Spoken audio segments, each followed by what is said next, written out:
Hi, I'm Nitika Chopra. I am a chronic illness advocate. I'm the founder of Chronicon, and I'm a host. And this is Asking for a Friend.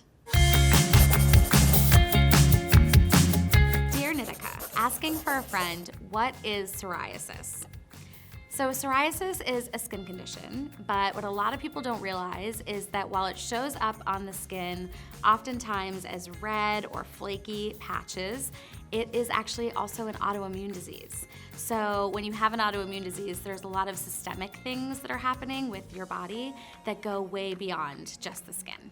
Dear Nitika, asking for a friend, is there a cure? There is no known cure for psoriasis.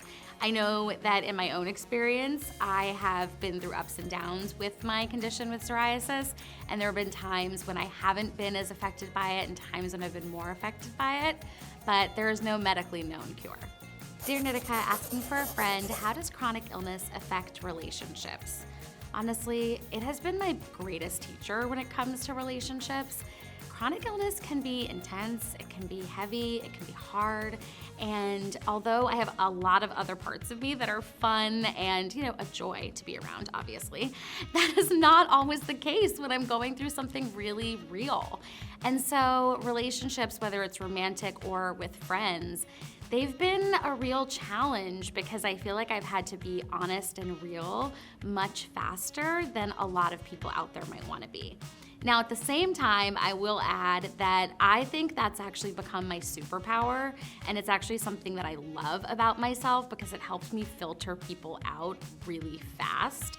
But growing up, it was a mess. I did not always feel that way, and I felt like it took me a while to get my footing around that part of my life.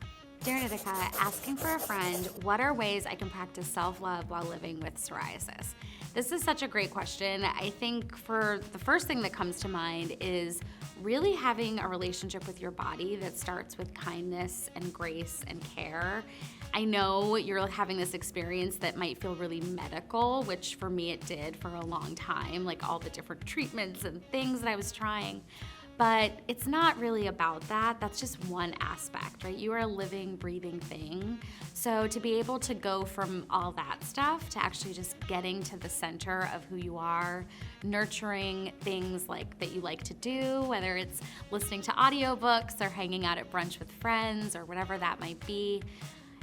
I think really getting to know yourself inside and out, outside of your condition, is probably the most loving thing that you can do. Dear Nitika, asking for a friend, what can friends do when you have a chronic illness? I love this question. I wish more people had asked it when I was first dealing with my health. I think the biggest thing is first ask, is there anything that you need? Honestly, like a lot of times there's not a lot that people can do while I'm going through a flare or a really hard time with my health, but just knowing that this person really wants to be there is really helpful.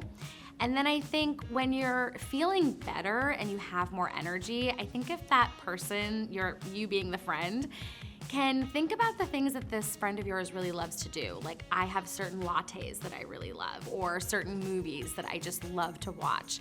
If you kind of make a running list and when your friend is going through a flare-up or a hard time with their health, you can suggest some of those things. You can take that labor off their plate and actually be the one to invite them. Hey, let's have a movie night at your place. I'll come and let's watch your favorite movie. That would be so amazing. Just being there really, really makes a difference. Again, I'm not a doctor. I just literally after every question, I just want to be like, I do not have a medical degree. I've just been sick for 30 years, okay?